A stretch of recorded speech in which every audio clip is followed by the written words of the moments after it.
Créé à la suite du remaniement ministériel du 11 juillet 2018, le ministère de l'Assainissement et de la Salubrité, MINAS, est chargé de la mise en œuvre et du suivi de la politique du gouvernement en matière d'assainissement et de drainage, de salubrité et d'amélioration du cadre de vie. Le Conseil des ministres, en sa session du 16 mai 2018, a adopté les conclusions du schéma directeur d'assainissement et de drainage sous le numéro 05 à 65 du 16 mai 2018. Sur recommandation du gouvernement, le MINAS a organisé une table ronde des bailleurs le jeudi 13 juin 2019 pour rechercher son financement. Cette table ronde, qui a mobilisé plus de 738 milliards de francs CFA, a été fructueuse et les discussions sont en cours avec les contributeurs pour la répartition géographique de leurs interventions et pour convenir des conditions de leur financement. De plus, la Côte d'Ivoire dispose de 15 schémas directeurs de chefs-lieux de région assortis d'études allant jusqu'au niveau APD sur les 32 chefs-lieux de région. La problématique de planification étant une priorité, le gouvernement est à la recherche des financements pour la mise en œuvre des 15 schémas directeurs. Pour l'étude des 17 autres schémas directeurs restants, des discussions sont en cours avec la Banque mondiale pour le financement de 13 schémas directeurs d'assainissement et de drainage, de 13 chefs-lieux de région, Divo, Diokwe, Bouaké, Giglo, Katiola, Adzopé, Toumodi, Abouasso, Bongwanou, Mankono, Sassandra, Bouna et Minignan. Pour réduire les inondations, des travaux ont été réalisés. On peut entre autres citer l'aménagement du carrefour de l'Indénié qui devenait impraticable à chaque pluie. 10 bassins ont été réalisés en amont pour limiter les inondations avec à la clé la construction de 3 bassins tampons au carrefour de l'Indénié, la construction de 4 nouveaux barrages à Abobozo, Paillé Est, Paillé Ouest et Hachma, la réhabilitation des 3 barrages existants dans les zones de Dokwi Est et Ouest et Agbon Gendarmerie.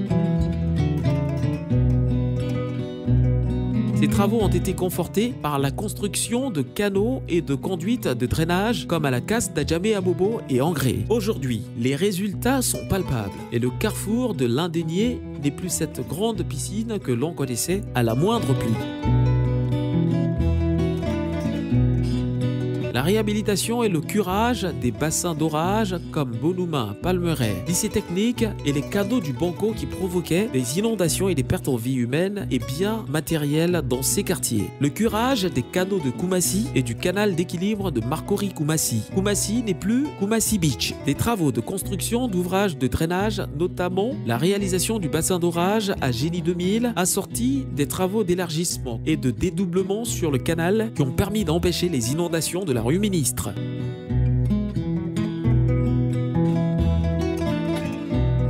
Gestion de boue de vidange. L'assainissement collectif ne couvre pas une bonne partie du district d'Abidjan et la majeure partie des villes de l'intérieur. Cette faiblesse a amené les populations à se faire des fosses elles-mêmes et à favoriser ainsi l'explosion de la profession de vidangeur. Les produits de vidange sont déversés dans la nature et de façon anarchique. Le MINAS, à travers l'ONAD, a entamé une politique de professionnalisation des vidangeurs et la construction des stations de traitement de boue de vidange.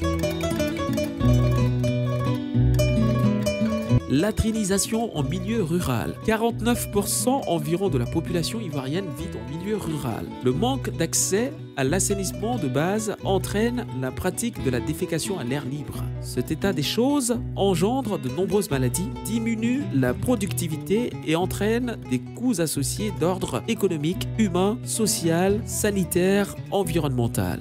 L'importance de l'enjeu a conduit le gouvernement à financer la latrinisation des écoles en milieu rural dans 8 régions. Cet effort est à poursuivre.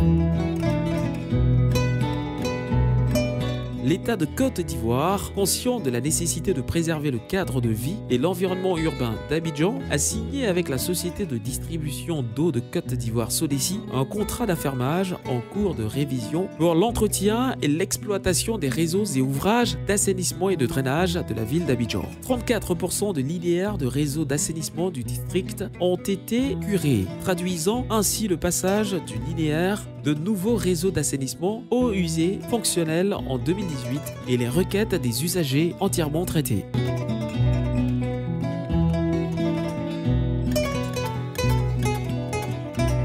le raccordement des réseaux eaux usées de Anador, Angré, Williamsville, Sidessi et Adjamé aux collecteurs de base, ainsi que la réalisation de 615 branchements particuliers, le renforcement du système de drainage des eaux pluviales, la construction de barrages écrêteurs, l'aménagement de talwegs et de jardins publics, tout cela pour un financement BOAD de 29,5 milliards de francs CFA, AFD de 2,5 milliards et BAD à hauteur de 32 milliards de francs CFA. La Banque mondiale envisage un projet d'assainissement et de résilience urbaine, de lutte contre les inondations, dont des travaux de drainage et la construction du second centre de valorisation et d'enfouissement technique CEVET. Les principales priorités du ministère pour l'année à venir sont poursuivre la planification des schémas directeurs dans les chefs-lieux de région restants, poursuivre les efforts de la latrinisation dans le milieu rural sur toute l'étendue du territoire pour faire baisser le taux de la défécation à l'air libre de 39% de 2016 à 0% à l'horizon 2030,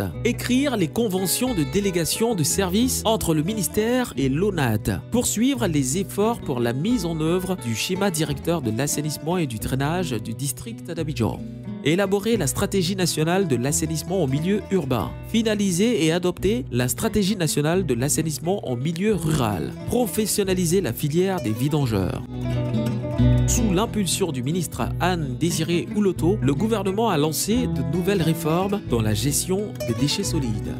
La création de l'ANAGED, bien avant le 27 octobre 2017, le président de la République, son Excellence M. Alassane Ouattara, a pris le décret numéro 2017-692 du 25 octobre 2017 portant création, attribution, organisation et fonctionnement d'un établissement public à caractère industriel et commercial dénommé Agence nationale de gestion des déchets, ANAGED, né de la dissolution-fusion de l'Agence nationale de la salubrité urbaine, ANASUR, et du Fonds de financement des programmes de salubrité urbaine, FFPSU. L'ANAGED a pour mission, entre autres, l'élaboration et la mise en œuvre de la politique du gouvernement en matière de gestion de tout type de déchets solides et la délégation du service public de propreté dans les régions et communes de Côte d'Ivoire.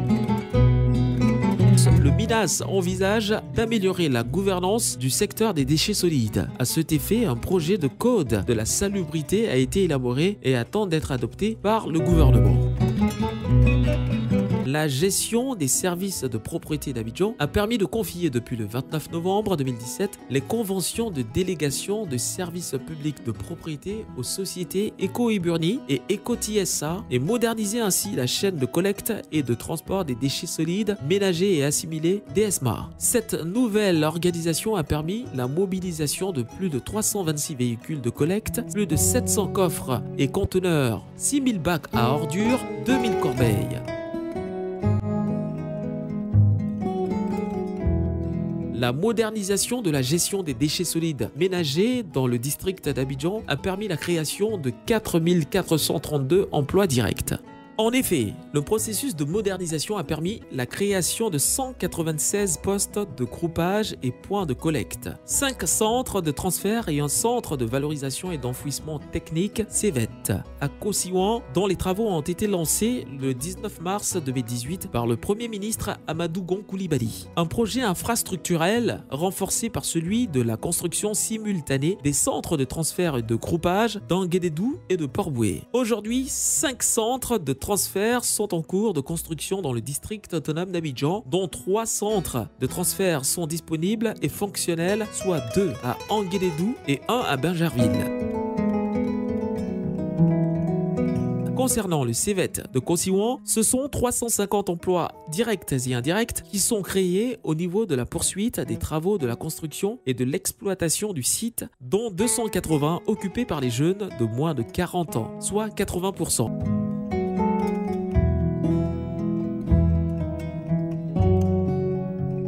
Son Excellence M. Amadou Gon Coulibaly, Premier ministre, ministre du Budget et du Portefeuille de l'État, a procédé à la fermeture officielle de l'ex-décharge publique d'Akwedo ainsi qu'au lancement des travaux de sa réhabilitation le jeudi 4 juillet 2019. Cette ancienne décharge abritera un centre de formation sur l'économie circulaire et un parc urbain. La nouvelle politique de gestion des déchets solides s'étendra dans les villes de l'intérieur du pays avec la modernisation de la gestion des déchets dans les pôles de développement économique du pays. À cet effet, il est prévu la construction de 15 autres centres de valorisation et d'enfouissement technique et de 19 décharges contrôlées dans les villes de l'intérieur du pays, ainsi que la création de plateformes de services à travers un vaste programme communautaire qui sera basé sur les coopératives de précollecteurs, les ONG, les groupements de jeunesse. Avec la nouvelle politique de gestion des déchets solides, un vaste projet sur la valorisation de nos déchets sera bientôt mis en œuvre sur toute l'étendue du territoire. Ainsi, cette nouvelle politique permettra la création de richesses de plus de 100 000 emplois directs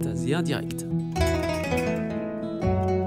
Le MINAS développe avec ses partenaires, que sont les collectivités territoriales, un vaste programme spécial d'appui aux collectivités territoriales et assistance aux ONG et organisations de la société civile.